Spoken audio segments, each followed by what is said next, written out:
ইনশাআল্লাহ আল্লাহর জমিনে আল্লাহর দ্বীনের ঝান্ডা সমুন্নত রাখতে, আল্লাহর পয়গম্বরের ইজ্জতের হেফাজত করতে, এদেশের নাস্তিক্যবাদকে রুখতে, এদেশে ইসলামকে উপড়ে ফেলার সকল ষড়যন্ত্রকে রুখার জন্য যদি এর চেয়ে বড় ত্যাগ এবং কোরবানির প্রয়োজন হয়, হাসি মুখে আমরা সেই ত্যাগ করতে প্রস্তুত রয়েছি।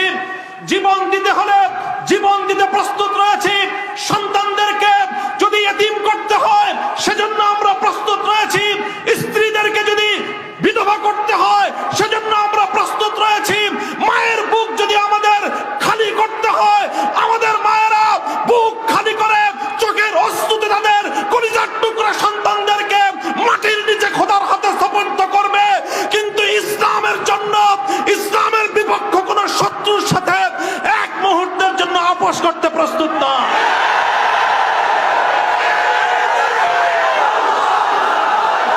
সবাই কম, আমার স্পষ্ট পয়গাম, সব অন্যায়ের ক্ষমা রয়েছে, গাদ্দারি আর বিশ্বাসঘাতকতার কোনো ক্ষমা নাই।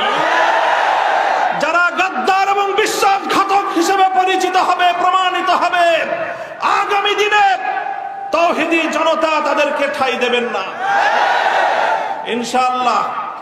ওলামায়ে কেরাম, হেফাজত নেতৃবৃন্দ যেভাবে শপথে বলিয়ান হলেন, যারা আমাদেরকে এভাবে সমর্থন যোগাচ্ছেন, আপনারা তো সমর্থন যোগাচ্ছেন, কিন্তু আপনারা কি কথাটা টের পান যে আপনাদের এই অভূতপূর্ব সমর্থনের কারণে রাষ্ট্রযন্ত্রের পক্ষ থেকে আমাদের উপর চাপটা কিন্তু আরো বেশি বেড়ে যায়। এই যে আজকে আমাদের উপরে এই অকথ্য নির্যাতন, এই যে লাঞ্ছনা, এই যে গঞ্জনা আমাদের উপর, কারণ এদেশের মানুষ আমাদেরকে ভালোবাসে, কারণ আমরা যেখানে যাই মানুষ আমাদের প্রতি আবেগ এবং উচ্ছ্বাস প্রকাশ করে। এখন আপনারা যদি আবেগ আর উচ্ছ্বাস প্রকাশ করে ঘরে গিয়ে বসে থাকেন চুপ করে, তাহলে আমাদের উপর কিন্তু চাপটা, জুলুমের স্টিম রোলারটা আমাদেরকে কিন্তু নিষ্পেষণ করে দিবে। তখন আপনাদের আবেগ প্রকাশ করার কিন্তু আর কোনো জায়গা অবশিষ্ট থাকবে না। এই জন্য আমি আজ আমাদের আমির, এই জনপদের সকল আলেম ওলামার আমির, এই জনপদের কোটি কোটি তাওহীদি জনতার অবিসংবাদিত আধ্যাত্মিক রাহবার আল্লামা মুহিবুল্লাহ বাবুনগরীর এই মজমাকে সারা দেশের প্রতিনিধিত্বশীল মজমা হিসেবে গ্রহণ করে আমি এ জাতির কাছ থেকে জিজ্ঞাসা করতে চাই, আগামী দিনে ইসলামের কথা বলার অপরাধে, আল্লাহর পয়গম্বরের ইজ্জতের পক্ষে কথা বলার অপরাধে শাপলা চত্বরের আমার ভাইয়ের রক্তে রঞ্জিত শাহাদাতের কথা বলতে গিয়ে হাঁটাদারিতে আমার যে সকল সন্তানদের বুকগুলোকে জালিমের বুলেটের আঘাতে ঝাঁঝরাতে হতে হয়েছে, ব্রাহ্মণবাড়িয়ায় যেভাবে পাখির মতো গুলি করে আমার সন্তানদেরকে শহীদ করা হয়েছে, সেই সন্তানদের পক্ষে কথা বলতে গিয়ে আমাদের কণ্ঠ যদি আবার চেপে ধরবার চেষ্টা করা হয়, তাহলে আপনারা রাজপথে তার মোকাবেলা করবার জন্য প্রস্তুত থাকবেন কিনা?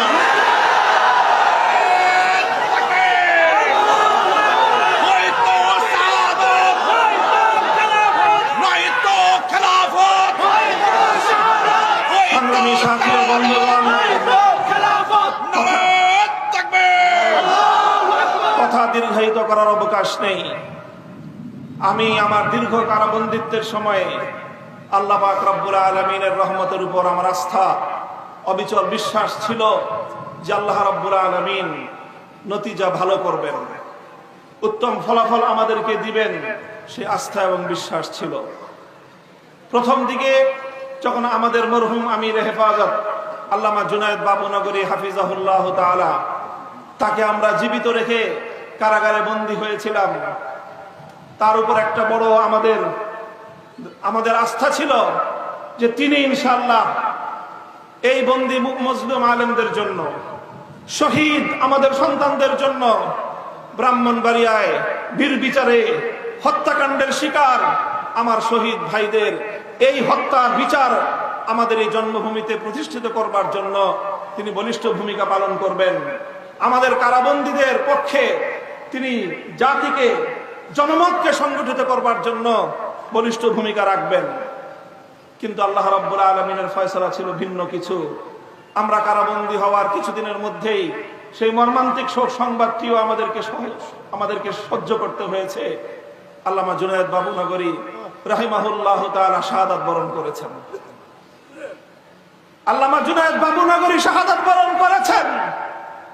এরপরে অধীর উৎকণ্ঠা নিয়ে অপেক্ষার প্রহর গুনছিলাম যে আমাদের আস্থার এই মঞ্চে কে বসবেন।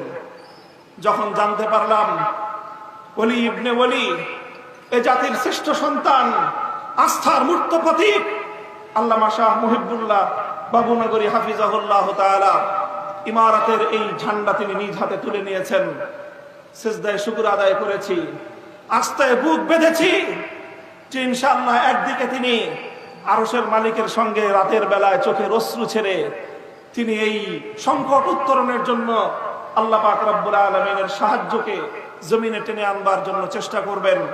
অপরদিকে তিনি জীবন দিবেন, কিন্তু কোন জালিমের রক্তচক্ষুকে পরোয়া করবেন না, কোন জালিমের সামনে তিনি মাথা নোয়াবেন না।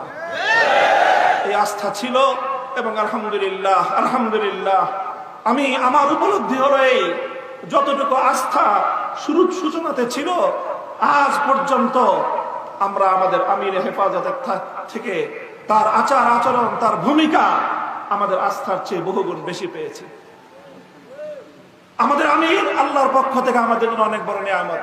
ইনশাআল্লাহ আমির হেফাজতের হাতকে যদি আমরা এভাবে শক্তিশালী রাখতে পারি, এদেশে আমাদেরকে জুলুম করতে পারবে, আমাদেরকে গুলি করে হত্যা করতে পারবে, কারাগারগুলোকে আমাদেরকে দিয়ে ভরপুর করতে পারবে। বাংলাদেশে কারাগারের সর্বমোট আসন হলো ৭০,০০০।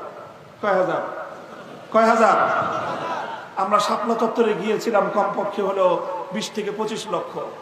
৭০,০০০ হেফাজতের কর্মীরা কারাবন্দী হবে, কিন্তু জালেমের সামনে মাথা নোয়াবে না।